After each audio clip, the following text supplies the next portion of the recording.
A mighty fortress is our God, a bulwark never failing. Our helper he amid the flood of mortal ills prevailing. For still our ancient foe doth seek to work us woe. His craft and power are great, and armed with cruel hate. On earth is not his equal. Plus de 40 ans ont passé depuis l'érection de l'image d'or dans la plaine de Doura et la soumission des 3 confesseurs héroïques à la fournaise ardente. Cette main invisible qui trace avec 7 doigts de plume ces personnages sur le mur n'est rien que la main infinie qui nous suit, traçant jour après jour, bien que sur une page que nous ne voyons pas, le récit de nos vies. Elle a suivi Belshazzar depuis la période de sa première ascension au pouvoir jusqu'à ce jour-là. Elle avait retracé en caractère indélébile l'histoire de ses idolâtries, de ses débauches et de ses crimes. Ces personnages étaient d'autant plus sombres que Belshazzar avait péché contre la lumière. Comme Daniel le rappelait à la visite du ciel qui était tombée sur Nabuchodonosor, lorsque son cœur s'est élevé et son esprit s'est endurci d'orgueil, et lorsque, par le décret divin, il a été chassé des fils des hommes, et toi, son fils, ô Belshazzar, tu n'as pas humilié ton cœur, bien que tu aies su tout cela, mais tu t'es élevé contre le Seigneur du ciel. Ils ont parlé de mépris inconsidéré de l'autorité de Dieu et de mépris de ses anciens jugements.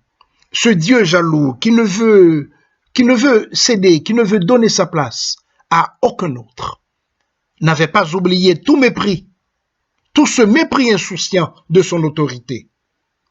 Ainsi, avec chacun de nous, un œil invisible et une main invisible enregistrent tous les péchés et les défauts de notre vie. Dans le livre du souvenir de Dieu, ils sont écrits avec une encre qui ne s'effacera jamais. Segundo, le jour vient où la main qui écrit maintenant en caractère invisible tracera en lettres de feu contre le chandelier sur le mur du grand jugement de Dieu les caractères qui régleront notre sort éternel. La pâleur qui s'est emparée des visages du roi et de ses nobles en cette terrible nuit de Babylone n'était rien comparé à la terreur abjecte de ce jour, encore plus terrible, où le soleil se changera en noir et la lune en sang. Le cri qui retentit de la salle des fêtes de cette nuit-là, pour les astrologues et les devins, trouvera sa terrible contrepartie dans le cri de ce grand jour, pour que les montagnes et les rochers s'effondrent sur les hommes et les cachent de la colère de l'agneau. Et le silence des devins en présence de la main invisible n'est qu'une préfiguration de ce terrible silence, où toute bouche sera bouchée et tout le monde deviendra coupable devant Dieu. Dans ces 3 mots, Mené, Tekel, Upharsin, tels qu'interprétés par Daniel, nous avons préfiguré les 3 éléments du destin final du pécheur. D'abord, la fin de la mise à l'épreuve. Mené, numéroté, le royaume de Belshazzar avait été une intendance. Les années de son intendance sont maintenant numérotées. Le jour de sa mise à l'épreuve est maintenant terminé. La main éternelle sort de son obscurité pour annoncer que le jour de l'opportunité est arrivé et que le jour du jugement est arrivé. Ainsi pour vous et moi, chers auditeurs, ce jour arrivera soudainement.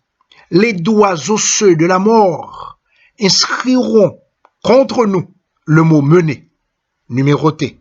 Il se peut que ce jour arrive aussi soudainement et aussi horriblement au milieu de votre mondanité et de votre gaieté qu'il l'a fait pour Belshazzar au milieu des festivités impies de sa fête de minuit. Deuxièmement, la sentence de condamnation, Tekel, pesée et trouvée manquante. Aussi peu que Belshazzar en ait rêvé, sa vie avait été placée dans l'équilibre de la justice éternelle et infaillible. Elle avait été pesée de manière impartiale. Votre meilleure justice ne serait que la petite poussière de la balance. Elle serait plus légère que la vanité, car elle s'opposerait aux lourdes exigences de la loi parfaite de Dieu. Troisièmement, le malheur de la déshérence. Pérès. Upharsin. Upharsin est la forme plurielle de Pérès, qui signifie diviser. Le royaume de Belshazzar lui fut enlevé et divisé entre les Médès et les Perses. Mais qu'est-ce que le royaume de Belshazzar comparé à celui qui a été confisqué par l'âme, qui sera enfin pesé et trouvé en manque? Oh, ce royaume dans les cieux! Ce royaume qui ne peut être déplacé, ce royaume dont la capitale est à quatre pattes, comme Babylone, mais dont le côté du carré, au lieu d'être comme celui de Babylone, de 14 000, est comme la mesure de l'angle de l'Apocalypse, de 12 000 stades, et dont la longueur, la largeur et la hauteur sont égales.